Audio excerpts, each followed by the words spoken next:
내일이 명절이죠. 분주한 가운데 우리가 성전에 올라와서 오늘 하나님께 예배를 드리고 있습니다. 땅에 비를 내리신 하나님께서 오늘 하늘문을 여시고 또 예배를 귀히 여기고 삶의 우선순위를 하나님께 두고 살아가는 우리 귀한 성도들에게 신령한 성령의 담비가 부어지는 귀한 은혜의 시간이 될 수 있기를 주님의 이름으로 축복합니다. 이번 명절 이제 또 황금 연휴라고들 이야기합니다. 멀고 가까운 곳 또 오고 가는 길 하나님께서 동행해 주시고 안전하게 지켜주시고 또 가족들과 만나서 즐겁고 행복한 시간들을 보낼 수 있으면 좋겠습니다. 자, 오늘 말씀의 제목은 바울과 바나바의 결별입니다. 우리는 지금 2년째 사도행전 말씀을 나누고 있는데요. 이제 오늘은 15장의 마지막 부분입니다. 바울과 바나바. 우리는 지금 두 사람에 대해서 계속 이야기를 듣고 있는데 좀 제목이 바울과 바나바의 합심, 하나됨 이러면 좋겠는데 어찌된 일인지 이 바울과 바나바가 결별하게 되는 이야기를 오늘 듣게 됩니다. 자, 바울과 바나바 이 두 사람은 안디옥 교회로부터 파송을 받은 지금 2000년의 기독교의 선교 역사 중에 첫 번째 선교사들입니다. 우리 교단에서도 수많은 우리 가정들이 파송해서 열방 가운데 하나님 나라 확장을 위해서 헌신하고 있고 해외 교단 총회를 이번 처음 만드는 일도 있었습니다. 하지만 아무튼 이 최초의 선교사가 누구냐? 안디옥 교로부터 파송을 받은 바울과 바나바와 바울입니다. 자, 사람들이 생각해서 우리 한번 선교사를 파송해 볼까? 안디옥 교회가 그렇게 생각한 것이 아닙니다. 지난번 말씀드린 것처럼 선교의 주체는 성령님입니다. 그래서 21세기 선교학에서는 사람이 가서 선교하는 것 같지만 사람이 가기 전에 먼저 하나님이 가셔서 선교한다. 미쇼데이라고 하는 이 신학적 용어를 강조하고 있습니다. 왜냐하면 이 사도행전 13장 2절에도 볼 때 안디옥 교회에서 선교사로 파송하라고 하신 분이 성령님이기 때문에 그렇습니다. 그 말씀에 보게 되면 주를 섬겨 금식할 때 성령이 이르시되 내가 불러 시키는 일을 위하여 바나바와 사울을 따로 세우라 하시니 우리는 선교사를 파송하는 선교 단체도 있고 또 교회별로 또 선교사를 파송하기도 하고 선교사를 지원하기도 합니다. 하지만 주체는 성령님이 하시는 일이라는 것을 우리가 잊으면 아니 될 것입니다. 안디옥 교회는 성령님의 음성에 순종하여 저들을 기도하고 안수하여 선교사로 파송을 했습니다. 그래서 지금 저들은 이제 1차, 2차, 3차 선교를 하게 되는데 우리는 지난 시간까지 1차 선교 여행했던 곳을 살펴봤어요. 자, 바울과 바나바가 함께 협력하면서 1차 선교했던 지명들이 어디였습니까? 이 자막을 보시면 나와 있지요. 자, 수리아 안디옥에서 파송을 받았어요. 그리고 배를 타고 구브로로 갔어요. 구브로는 바나바의 고향이었습니다. 그래서 구브로 제일 처음 동쪽에서 선교를 하다가 바보 서쪽으로 옮겨가고 다시 배를 타고 버가로 갔습니다. 그리고 버가에서 다시 비시디아로 갔고 비시디아 안디옥. 안디옥이 두 개라고 했어요. 처음 파송했던 수리아 안디옥 3대 도시의 하나였던 알렉산드리아, 로마와 더불어서 당시 3대 도시, 큰 도시입니다. 자, 수리아 안독을 처음 출발이고 여행지에 비시디아 안디옥이 있습니다. 비시디아 안디옥에서 이고니온으로 가. 이고니온. 다시 이고니온에서 이제 루스드라로 갔다가 다시금 1차 선교지를 경유하면서 출발했던 안디옥 교회로 돌아오게 되는 것입니다.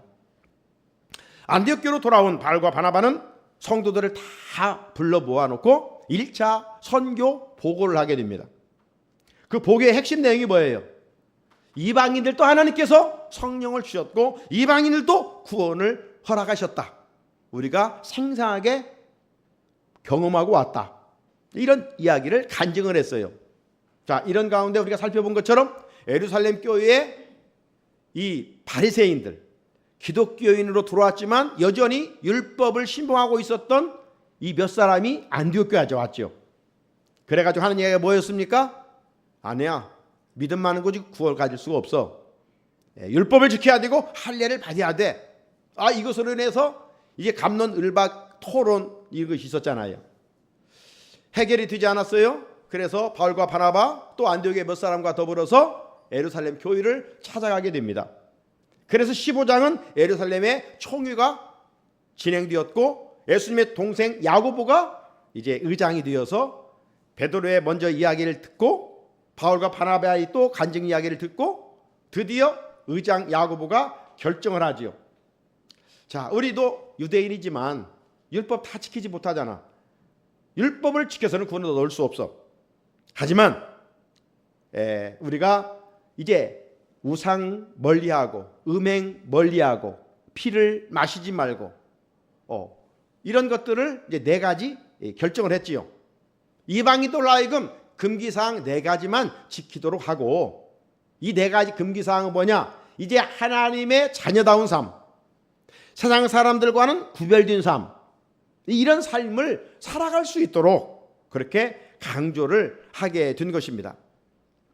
자, 은혜롭게 이제 구원은 오직 믿음으로만 결정을 한 다음에 바울과 바나바가 다시 목회 현장인 안디옥 교회로 돌아왔습니다. 안디옥 교회로 돌아온 이 바울과 바나바는 이제 얼마 동안인지 모르지만 재충전의 시간을 갖게 됩니다. 사도행전 14장 28절을 보면 제자들과 함께 오래 있으니라. 오래 있었다고 하니까 뭐 1년을 있었는지 몇 개월 있었는지 정확히는 알 수 없지만 1차 선교 여행을 끝나고 재충전의 시간을 가졌다, 이런 말씀인 것이죠. 그리고 예루살렘에 가서 돌아왔다가 저들은 그냥 쉰다고 해서 그냥 쉬고만 있었던 것이 아니에요. 끊임없이 주변에 있는 사람들에게 예수 그리스도의 생명의 복음을 전하고 가르쳤어요. 그래서 오늘 본문전 35절을 보면 바울과 바나바는 안디옥에 유하며 수다한 다른 사람들과 함께 주의 말씀을 가르치며 전파하니라. 저들은 이제 안식년을 맞았으니까 가만히 쉬면서 지내도 괜찮았는데 저들은 끊임없이 전도하고 가르치는 일을 했어요. 왜 그랬을까요? 저들은 한 영혼의 가치를 알았기 때문에. 전도하는 일은 쉴 수가 없고 저들에게 사명이기 때문에 저들은 전도하지 않고는 견딜 수가 없었던 것입니다. 사랑하는 우리 성산의 성도 여러분, 이제 이번 중추절 명절에 흩어졌던 우리 가족들이 모이는 시간을 갖게 될 것입니다.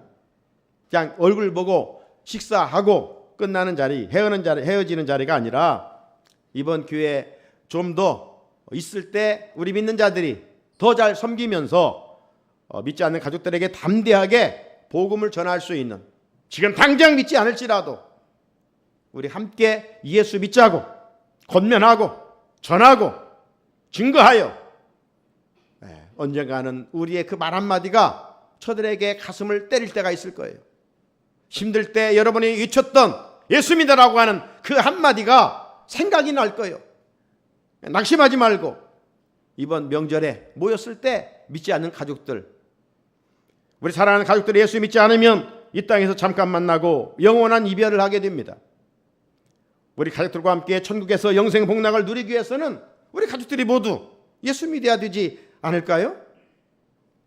우리는 천국이 있고 지옥이 있음을 분명 믿는 사람들이기 때문입니다. 바울은 그 마음이 불타오르고 있었던 것이죠. 바울의 마음에는 막 예수로 충만했어요. 예수가 그 인생의 최고의 부하였어요. 바울에게 예수님은 최고의 지식이었어요. 그래서 예수님을 만난 후 바울은 세상의 모든 것이 배설물처럼 여겨졌어요.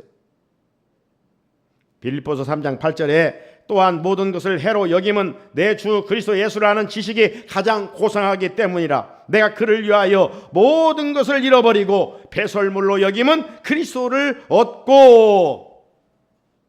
이 말씀은 우리가 세상 살아가면서 세상 것 필요 없다, 이 말이 아니에요. 예수님과 비교할 때 세상 것들은 배설물과 같다는 겁니다. 여러분, 배설물 귀히 여기는 사람 있어요? 이번 명절에 막 고기 질 좋은 한우를 먹고 그 배설물, 아이고 이 배설물 귀한 것인데, 이렇게 생각하는 사람이 있느냐 이 말이에요. 한 분도 없어요. 이처럼 바울에게 예수님은 세상 그 무엇과도 바꿀 수 없는 보화였어요. 그렇게 이렇게 좋은 예수님을 전하지 않고서는 견딜 수가 없었던 것입니다. 자, 그래서 1차 선교 여행을 마치고 안식하는 중이었지만 기회가 되면 많은 사람에게 말씀을 가르치며 복음을 전하였던 것이죠. 이 마음을 오늘 우리가 이어갈 수 있기를 하나님은 원하십니다. 자, 시간이 좀 흘렀어요. 어느 날 바울이 바나바에게 이제 선교 계획을 또 이야기를 합니다. 그 이야기 중에 먼저 지난번 다녀온 선교지를 좀 방문하자. 1차 선교지를 찾아가서 성도들을 만나보자. 이렇게 바울이 바나바에게 이야기를 했어요. 바울은 복음의 씨를 파종해, 여러분이 어떤 식물 하나 심었으면 아침 저녁으로 찾아가 보잖아요. 잘 자랐는지, 씨가 싹을 트고 있는지, 꽃이 폈다면 꽃이 잘 피고 있는지, 시들었는지, 물을 줘야 되는지 관심이 얼마나 많습니까? 바울은 복음의 씨를 지금 파종해서 이방인 땅에 예수 믿는 사람들이 지금 생겨났잖아요. 저 도시 또 이 도시에. 그래서 바나바와 함께 또 그들의 신앙생활을 잘 하고 있는지, 말씀에서 벗어나 신앙생활을 하고 있는지 많이 궁금했어요.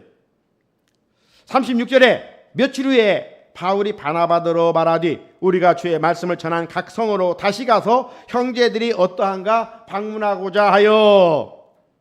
그러니까 여기서 보듯이 지금 2차 선교 계획은 새로운 곳을 가서 복음을 전하고자 함이 결코 아니었습니다.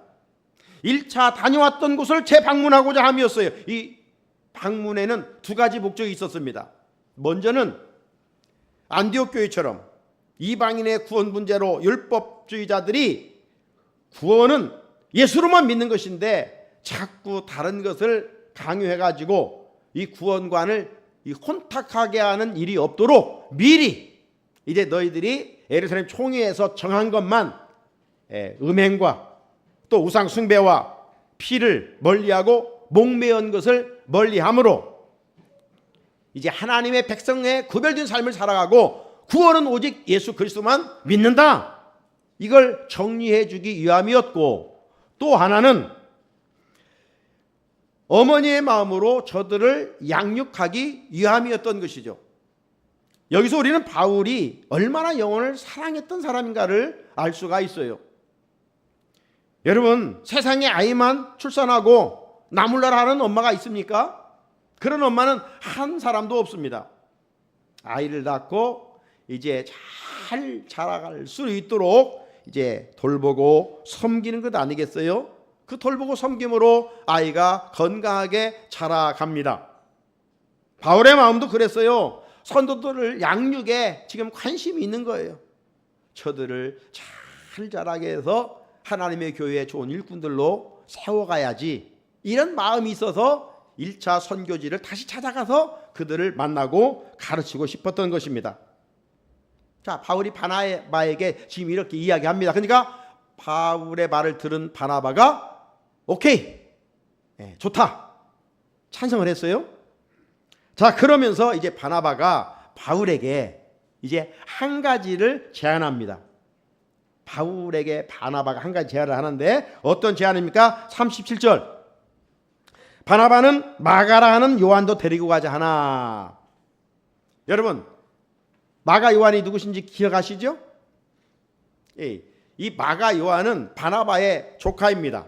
1차 선교 여행 때 이 마가 요한이 삼촌이 선교사로 간다니까 삼촌 제가 따라가서 좀 도와드릴게요. 하지만 속마음은 미지의 세계에 대한 그런 궁금증이 많았던 것이죠. 예? 여러분이 처음 해외여행 간다 생각해 보세요. 얼마나 궁금해요. 다른 곳을 뭐 해외여행이 아니라 우리나라의 어떤 곳 여행할지라도 처음 가는 곳은 참 어떻게 그곳이 아름다울까 뭐 다양한 생각을 할 수 있잖아요. 그러니까 이제 마가 요한은 그 생각이 더 많았던 거예요. 삼촌 따라가면서 좋은 곳 구경 한번 하고 돌아와야지. 이 마음을 가지고 이제 1차 선교여행을 이제 배를 타고 구보로까지 그리고 다시 그곳을 떠나 배를 타고 버가에까지 갔어요. 그런데 자기가 생각했던 곳이 아니에요. 이거 뭐 오늘날 말하면 여행길이 아니라 이거 너무 힘든 거예요. 가는 곳마다 바울과 바나바를 핍박하고 반대하고 막 달려들고 돌을 던지고 이거 잘못하가는 죽게 생겼어요. 그래서 마가 요한이 이 버가에서 그만 예루살렘으로 돌아가 버렸어요. 이런 사람이에요. 자, 그런데 이런 사람을 바나바가 또 데리고 가자 이렇게 강조했던 겁니다. 우리 청년들을 이제 데리고 단기 선교를 가본 경험이 여러 번 있는데 이제 청년들도 그래요.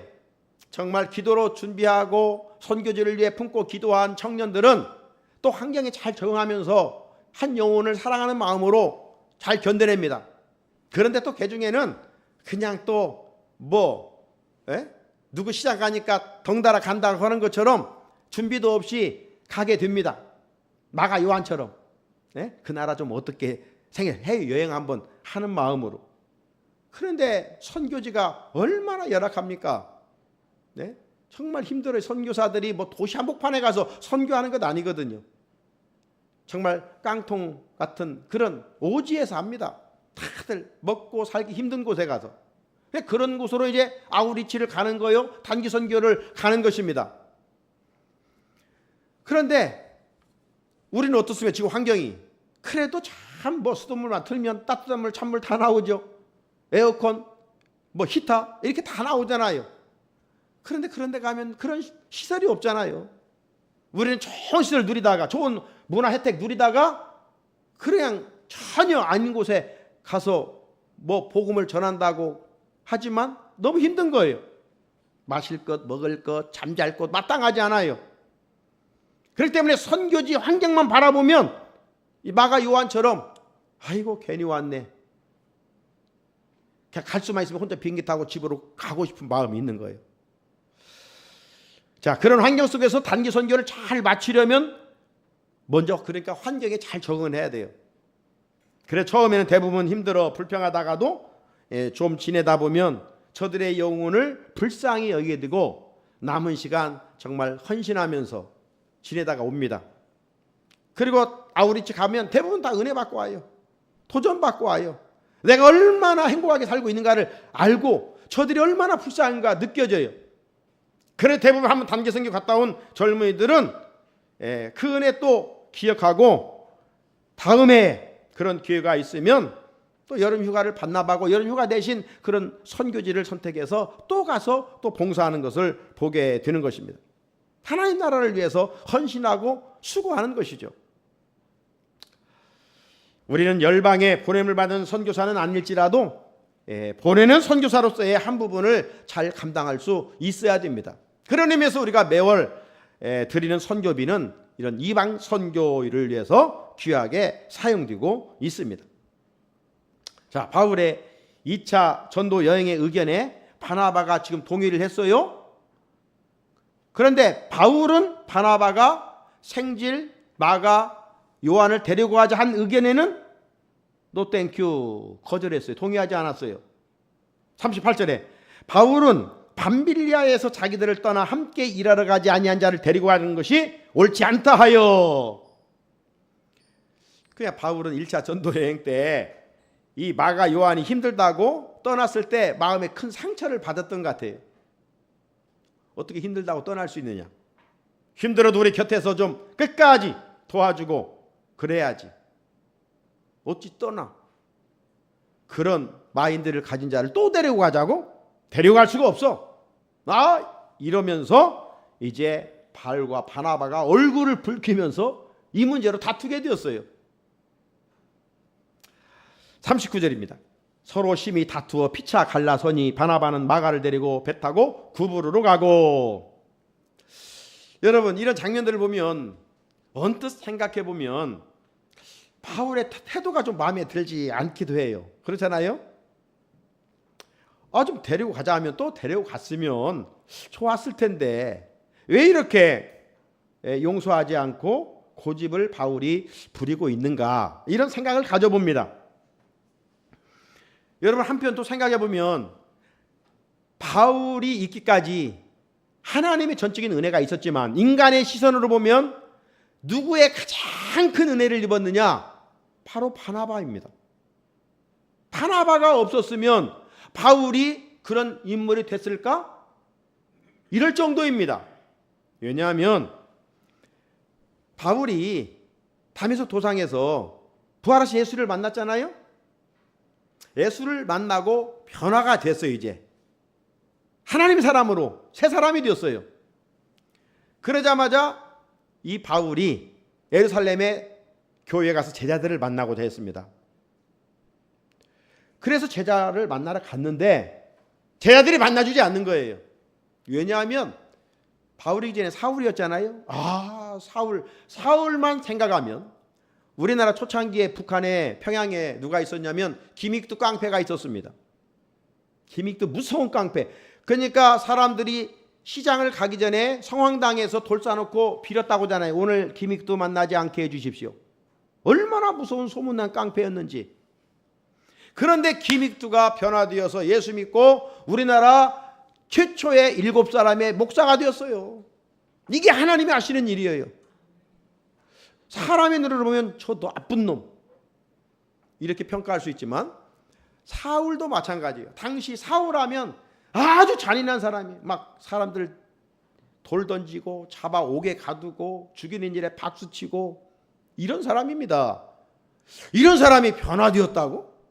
제자들이 믿을 수가 없어요.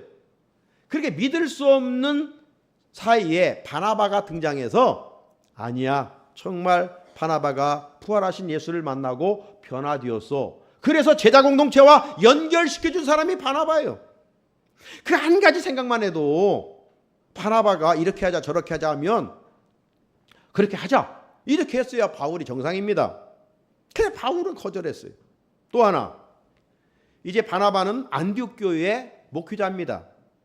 바나바가 안디옥 교회 목회를 잘해서 양쪽으로 막 크게 부흥했어요. 혼자 목회할 수가 없어서 당시 고향에 길리기아 다소라고 하는 곳에 가서 집거하고 있었어요. 누가? 바울이. 그런데 친히 바나바가 그곳에 찾아가서 바나바를 데려다가 안디옥 교회에 공동 목회를 합니다. 자, 이런 은혜를 많이 바울이 받았어요. 나이도 연장자예요.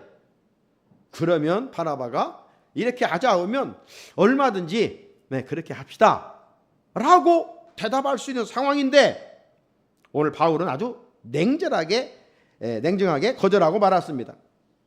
바울의 성격이 어떤 성격인가를 한번 우리가 그려볼 수가 있는 대목이기도 합니다. 자, 바나바가 마가를 데리고 가자고 한 번만 얘기했을까요? 몇 번 더 얘기했을 것 같아요. 그런데 끝까지 거절을 해버렸어요. 그런데 바울이 끝까지 거절하자 이 문제로 심히 다투게 되었고 마침내 둘은 갈라서 각자의 선교의 길을 가게 됩니다. 사랑하는 성도 여러분, 바나바와 바울의 모습을 보면서 어떤 생각을 갖게 됩니까? 어찌 성령의 사람들이 그렇게 행동했을까? 성령에 충만한 사람들 아니에요? 선교사들 아닙니까? 하나님의 남달리 사명을 받은 사람들 아닙니까? 그런데 왜 그들이 그런 문제를 가지고 심히 다투고 싸우고 갈라서야 했을까? 하지만 여러분, 이것이 인간이라는 존재입니다. 인간은 이만큼 연약한 존재들이, 인간은 어느 때는 만나기도 하고 어느 때는 헤어지기도 합니다. 서로 웃고 지내다가 한순간 서로 얼굴을 붉히고 싸우기도 합니다. 이만큼 인간은 연약한 존재입니다. 서로 실수도 하고 약점도 있습니다. 여러분, 누가 완벽할 수가 있겠습니까? 우리가 교회에서 함께 하나님을 섬긴다고 하면서 이런저런 갈등을 하게 됩니다. 이런 갈등하는 모습 어떻게 생각하십니까? 물론 갈등하지 않고 하나 되고 화목하여 지내면 얼마나 좋겠어요. 지난번 새벽에도 잠깐 언급했습니다마는 손자병법을 TV에서 1시간 강연하는 것을 들을 수 있었는데, 교수로부터 마지막 다 잊어버려도 이 손자병법의 핵심은 뭐냐? 싸워 이기는 것이 아니라 싸우지 않고 이기는 법이다. 이거라는 거예요. 손자병법의 최고의 무기 전략은 뭐냐? 싸워서 이기는 것이 아니라 싸우지 않고 이기는 것이다. 오늘 우리가 정말 갈등 구조 속에 싸우지 않고 화목하게 지낸다면 뭐 두말할 것도 없이 참 좋겠지요. 그런데 우리가 연약한지라 그렇게 하지 못할 때가 있습니다. 우리는 그런 존재임을 먼저 인정해야 됩니다. 서로의 관점이 달라요. 해석이 달라요. 가치관이 달라요. 우리의 경험이 달라요. 다투는 이유는 왜 그렇습니까? 부부도 다투잖아요. 왜 달라요? 집에서 쉬자. 아니다. 이렇게 좋은 날 밖에 나가자. 이런 것 가지고 이제 다투는 거요. 얘 내 의견을 따르지 않느냐? 이거 아닙니까? 상대방이 나와 같지 않다는 이유 때문입니다. 하지만요, 우리가 주의해야 할 것은 기본적이고 중요한 문제입니다.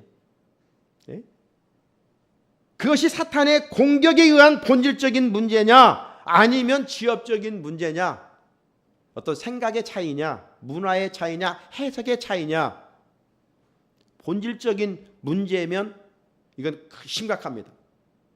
만약 사탄의 공격으로 믿음은 예수 이외에 다른 것도 믿으면 돼, 이런 문제로 이제 대두된다면 이건 심각한 것이죠. 오늘 종교다원주의입니다. 뭐 예수만 믿어야 돼. 어떤 것이든 믿으면 구원이 있어. 마귀는 이렇게 속삭입니다. 세상 사람들은요, 그 소리가 참 듣기 좋잖아요. 화목하고 함께. 왜? 예수 믿는 것들은 깨고 예수만 이렇게 배타적인가 모르겠어. 그러니까 종교다원주의가 세상 사람들의 귀에는 참 좋고, 저 믿는 것들, 예수 믿는 것들은 아주 안 좋게 그렇게 받아들일 수가 있어요. 여러분, 이런 문제에 있어서는 우리가 다투고라도 우리의 본질적인 진리를 지켜가야 되죠. 양보할 수가 없는 거예요. 구원의 문제에 있어서만큼은. 여러분, 우리 사회가 환경, 생태계 이런 보존하는 일에 있어서는 다종교 함께 협력해야 됩니다. 하나님 만드신 이 자연 잘 가꿔야 되잖아요. 그냥 불교든 유교든 뭐 어떤 종교든지 같이 함께 모여서 자연을 잘 관리하는 일은 이야기할 수 있어요. 그러나 구원 문제에 있어서만큼은 양보할 수가 없는 겁니다.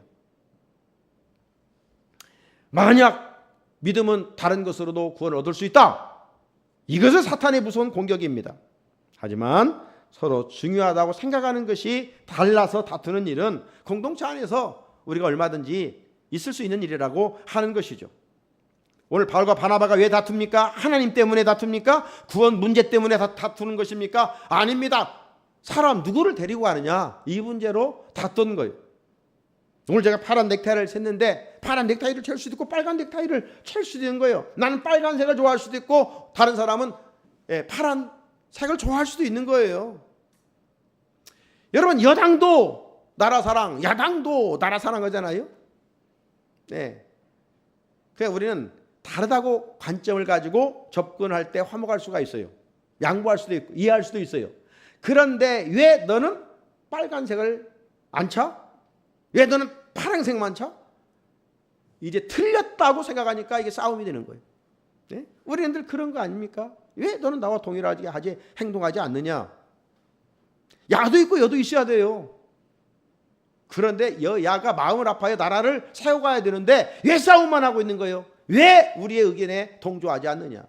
너는 틀렸고 우리는 맞다. 흑백 논리로 접근하니까 오늘 우리 사회가 계속 갈등 구조가 이어지고 싸움만 하는 거예요. 사람은 싸울 수 있고 다툴 수도 있어요. 그러나 본질적인 구원 문제가 가지고 싸우면 결코 안 된다라고 하는 것입니다. 우리가 한 교회를 섬기다가 어떤 교회로, 어떤 문제로 교회를 떠날 수도 있어요.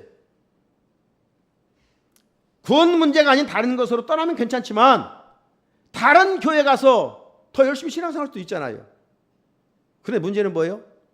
교회를 떠나 신앙생활을 멈추는 것. 이것은 사탄의 공격을 받는 것이죠. 이건 안 되는 것이죠. 사랑하는 성도 여러분, 하나님께서 바울과 바나바가 함께 교회를 섬기도록 기회도 주셨고 함께 또 선교하도록 기회도 주셨습니다. 나아가서 불협화음으로 결별해 이제부터는 각자 선교할 수 있는 길도 열어주셨습니다. 이처럼 우리 주변에 보면 교인들끼리 화목하게 지내야지만 우리는 얼마든지 다투고 싸울 수 있다니까요. 또 그런 일로 인해서 교회가 나눠지는 일도 봅니다. 사람들로 눈으로 보면 우리 동네에 있는 교회도 나눠져서 여기 하나 있고 저쪽에 있는 교회도 있어요. 왜 교회가 저럴까? 또 우리는 안타까운 마음, 덕도 되지 않다 이렇게 또 생각도 해보기도 합니다. 하지만 하나님은 합력하여 선을 이루시는 분이신 것을 알 수가 있어요. 또 한 교회를 세워서 또 그 지역에 죽어가는 영혼들을 살려내는 일을 합니다. 그래서 김구 선생은 경찰서 100개 만드느니 교회 하나 만드는 것이 훨씬 낫다 그런 말도 했습니다. 물론 분열돼서 세워지는 것보다는 좋게 개척을 해서 세워지면 좋겠지요. 그러나 우리는 연약한 존재이기 때문에 그런 모습으로라도 분열돼서 교회가 또 세워져서 그 교회를 통해서 죽어가는 영혼들을 살려낸다면 그것은 하나님이 일하시는 방법이다라고 하는 것입니다. 만약 바울과 바나바가 갈등하면서 함께 선교 현장에 있었다면 계속 소모적인 일로 다투었을 것 아니에요? 마침내 바나바는 마가 요한을 데리고 배를 타고 구브로로 갔고 40절에 보게 되면 바울은 실라를 데리고 2차 전도 여행을 하게 됩니다. 실라는 누구냐? 이 실라는 예루살렘 교회의 지도자였고 이 헬라 말을 잘 구사하였고 뿐만 아니라 로마 시민권을 가지고 있었던 것을 사도행전 16장에 보면 알 수가 있어요. 이 바울은 예루살렘 교회 갔을 때 그리고 안디옥 교회에 이 실라가 왔을 때 쓸모 있는 사람이다. 귀한 사람이구나. 그것을 알고 있었던 것입니다. 그래서 바울은 안디옥 교회 성도들의 사랑과 축복을 받으며 이제 2차 선교 여행을 떠나게 됩니다. 40절에 바울은 신라를 택한 후에 형제들에게 주의 은혜의 부탁을 받고 떠나. 여러분 주변에 보면 동업하는 사람들이 있잖아요. 그런데 대부분 동업하지 말라고 하죠. 동업이 끝까지 잘 가면 좋은데 동업하다가 뭐 돈도 잃을 뿐만 아니라 사람도 잃어버리기 때문입니다. 처음에 마음이 맞아서 일을 하는데 어떤 일로 인해 틀어지게 되면 정말 여러모로 안 좋게 끝나게 됩니다. 사람들의 동업은 이처럼 불완전합니다. 그러나 하나님이 하시는 일은 그렇지 않습니다. 하나님께서 바울과 바나바를 선교 동역자로 함께 일하게 하셨지만 저들이 결별한 것으로 끝나게 않으시고 오히려 좋은 협력자들을 세워주셨어요. 바나바에게는 역시 마가를 세워주었고 바울에게는 실라를 세워주었습니다. 그래서 각자 자기의 고향으로 먼저 가서 또 교회를 아름답게 굳건하게 세워갑니다. 41절 수리아와 길리기아로 다니며 교회들을 견고하게 하니라. 사람들은 실수도 많고 때로는 마음이 맞지 않아 싸우고 헤어집니다. 하지만 하나님은 그 가운데서도 당신의 섭리 가운데 놀라운 일들을 이루어 가십니다. 하나님 말씀대로 합력하여 선을 이루십니다. 사랑하는 성도 여러분, 훗날 바울은 사이가 좋지 않았던 이 마가 요한을 데려오라고 이야기합니다. 그래서 같이 또 동역하는 것을 디모데전서 4장 11절에 보면 기록이 되어 있습니다. 하나님은 사람들의 헤어짐을 통해서 손해가 아닌 이 발전적인 일을 해 가시는 것을 볼 수가 있습니다. 한 사람이 교회를 다니다가 교회를 옮길 때 얼마나 많은 갈등을 하게 될까요? 목사에게도 미안하고 성도들에게도 미안하고 요즘 이 동네에 다니다가 우리 교회를 다니다가 지금 다른 교회로 간 분이 있어요. 만나면 목사님 미안합니다. 목사님 정말 뵙기가 송구스럽습니다. 이런 분도 있어요. 그러나 그 사람이 교회를 떠나는 이유는 예수를 안 믿기 때문도 아니고 사도신경을 고백하지 않기 때문도 아닙니다. 하나님을 사랑하지만 문화적으로 다르기 때문에 나와 또 어떤 가치관이 다르기 때문에 어쩔 수 없이 떠나는 것입니다. 그러면 괜찮습니다. 우리는 만나도 하나님의 영광을 위하여, 떠나도 하나님의 영광을 위하여야 됩니다. 혹 섬기는 교회를 떠나 불신자로 살아가면 안 되죠. 이것은 마귀의 무서운 공격입니다. 사랑하는 성도 여러분, 우리 교회 안에서 이런저런 일을 하다가 자기 주장이 강해 상대방과 의견이 다를 수 있습니다. 우리는 이것을 인정해야 됩니다.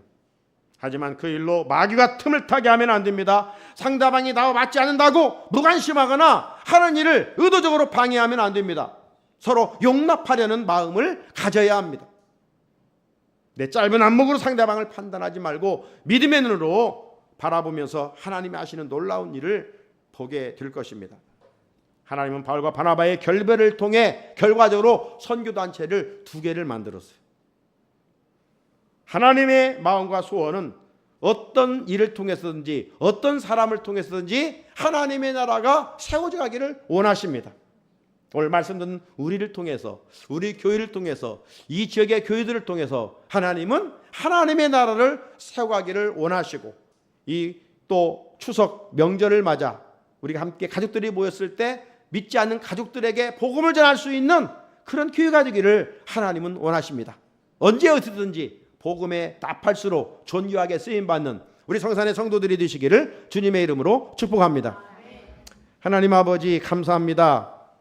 오늘도 우리의 마음은 들뜨고 분주할지라도 먼저 시간을 구별하고 나를 구별하여 성전에 올라와 겸손히 예배드리고 또 명절을 맞게 하시니 감사합니다.